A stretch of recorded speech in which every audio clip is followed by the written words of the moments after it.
What up, guys? I fell asleep. What an annoying situation. But just like I assumed, it was very short. So I'm going to watch it real quick. I can see it up here. Somebody sent it to me. So I'm going to go ahead and watch this and pause it a couple times and see what freaking Telegram, what group am I in? Yes, gosh, damn it. I fell asleep and I said I was going to do something and then I didn't do it because I was asleep. And that's weird. But sometimes that happens. So who cares? Let's go here.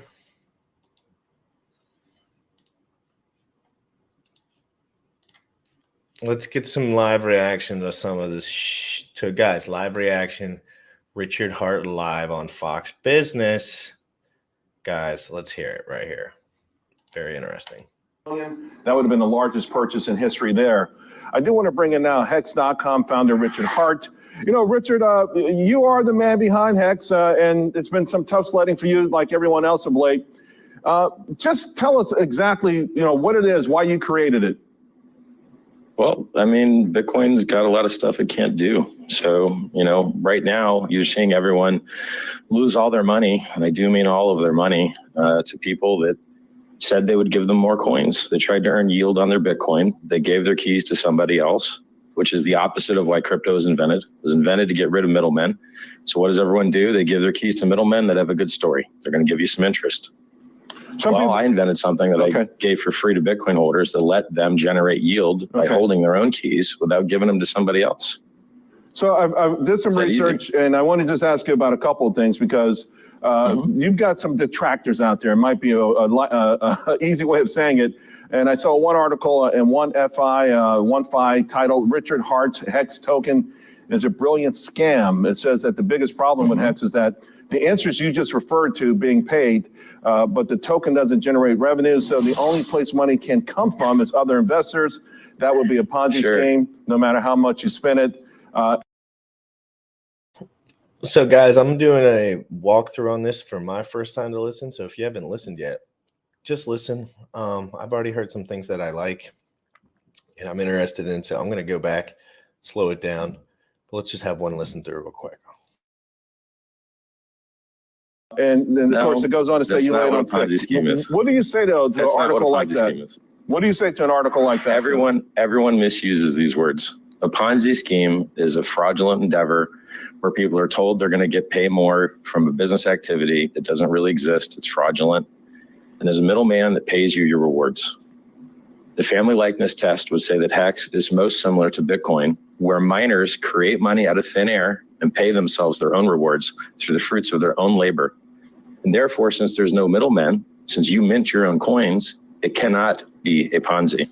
It can be a bubble, which is why the price drops 85% every 3 or 4 years. But then it goes on to make new all-time highs.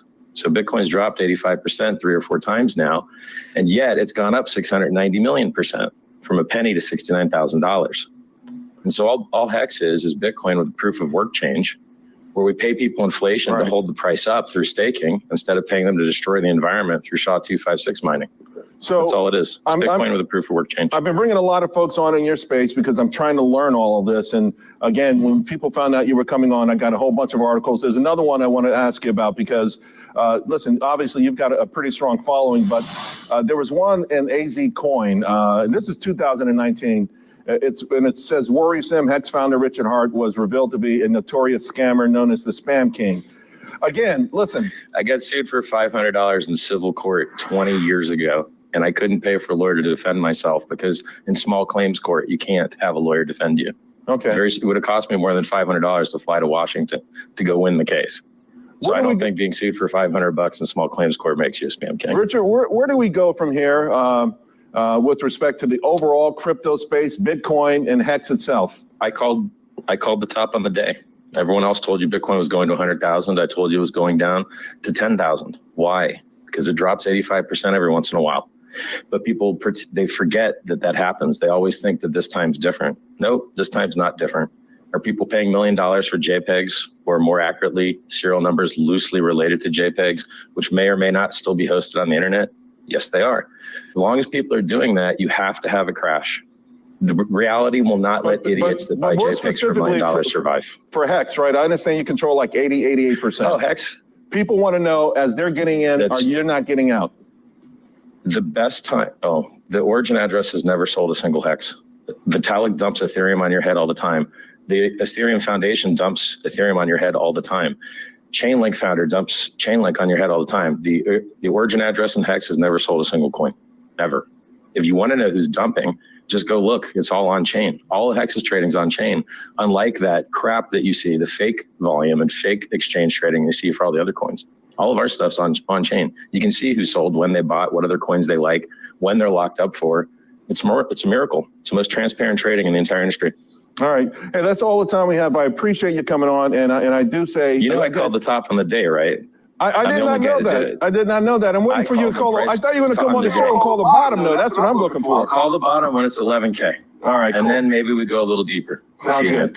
Richard, thank you very much. All right, folks. Of course, I want to hear from you all the time. All right. And so there's a lot to break down there. Really, that was a lot. That was classic TV. Like, if I was going to expect it to be like TV, it was perfect. Richard stuffed as much information in there as he possibly could. He was beautiful. Amazing job, Richard. You are absolutely incredible. Yeah, I fell asleep, guys. Shout out to the OA holding us down. He used words like idiot and crap on MSM. They may not like that. It's all right. Not surprised they think they were going to do Kid Glove's first time MSM. Yeah, I love how the dude was like, you own 88. Like, he actually knew like one thing. He probably thinks he knows a whole lot. But anyway, this is all about views for him. Like, it's just all about views. I'm not disappointed. That wasn't disappointing to me. That was perfect. Anyone with a brain that was listening would know that Richard was absolutely. I fell asleep. Yeah. Sorry, guys. I'm an idiot for that. Let's see what was going on. Sorry, Bit Finesse. 76 likes on the thumbnail. Thanks, peeps. Yeah. Appreciate the love. Guys, I'm so stupid. Darn it. Let's scroll through Twitter and see what other people are thinking about this. This should be really interesting. Actually, I'm going to watch that one more time. So let's watch that through one more time. I'm going to stop it. Yeah, the anchor never. That's classic TV. The anchor never listens. Classic. Dude's an asshole. But I mean, they gave him a shot. Maybe he'll be on the list for other people now. We should be sharing that online as much as possible. Share. That should be shared quite a bit. So as everyone knows, it's been a real rough period for crypto investors. And many are actually saying, though, that this turmoil is having something of a cathartic effect, right? In the sense that, listen, it gets rid of the poorly run coins and companies and even some bad actors. And meanwhile, the community itself has really turned into a whole bunch of individual tribes, a lot of believers, of course, committed to their favorite coins. In fact, yesterday I read where a whale reportedly bought 20 million Shiba Inu for 210 million. That would have been the largest purchase in history there. I do want to bring in now Hex.com founder Richard Hart. Richard, you are the man behind Hex, and I love how it's so interesting. It's so here. You guys can. I'll drop the tweet. I don't care if I was late. This is some really interesting stuff here. I love how he started it with Hex.com. It's just interesting that he said, you are the founder of Hex. Like, I'm surprised he said that. Like, what does that mean to the average person? I'm glad he said that.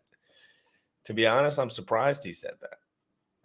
I thought he would have just kept his mouth shut and be like, Richard, we're the crypto guy, blah, blah, blah. But no, they actually mentioned that, which is awesome. Richard was extremely efficient in this interview. He put on big brain shit for this because every word that he said was spot on. Other than obviously he said dumb and idiot or a couple misword things, but he did really good job. So let's continue with this. It's been some tough sledding for you, like everyone else of late.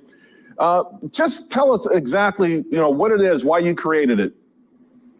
Well, I mean, Bitcoin's got a lot of stuff it can't do. So, right now you're seeing everyone lose all their money, and I do mean all of their money, to people that said they would give them more coins. They tried to earn yield on their Bitcoin. They gave their keys to somebody else, which is the opposite of why crypto was invented. It was invented to get rid of middlemen. So what does everyone do? They give their keys to middlemen that have a good story. They're going to give you some interest. I invented something that I gave for free to Bitcoin holders to let them generate yield by holding their own keys without giving them to somebody else.